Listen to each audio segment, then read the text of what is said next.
Tetestingin natin yung bago nating billing clamp para sa ground ng welding natin. Yan. Papalitan na natin tong DIY natin na para sa welding ground.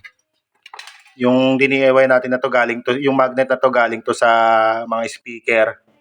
Yan, kinonvert ko lang na ganyan. Papalitan ko na itong bagong bili natin na clamp. 50 pesos lang tong clamp. Tetestingin natin kung maganda ba to. Bago natin testingin, pakita ko rin pala sa inyo tong welding machine ko. Nabili ko lang tong welding machine ko second hand. Pero yung welding machine na to, 2013 pa, sabi nung may-ari. Nabili ko to noong 2019. 1.3. Kasi ito yung kauna-unahan kong welding project. Nilagyan ko ng bahay itong welding machine kasi napakabigat nito eh. Nasa 15 kilos yata to.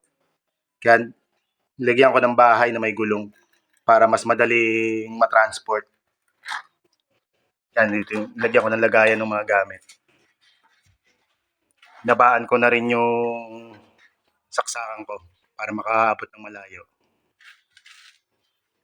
Magandang klaseng welding machine to, purong tanso yung nasa loob nito. Hindi gaya nung sa iba aluminum. Ito purong tanso. Ito na guys, nasalpak na natin. I-testingin na natin. Ang lakas ng spring niya. Oh. Tingnan natin kung maganda nga to.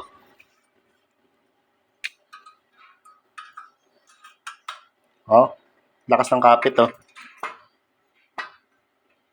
Testing natin.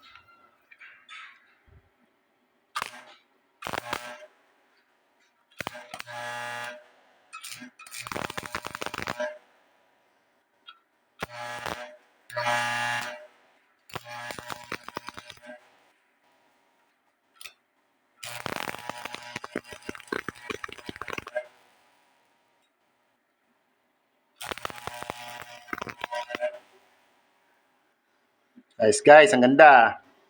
Nyo.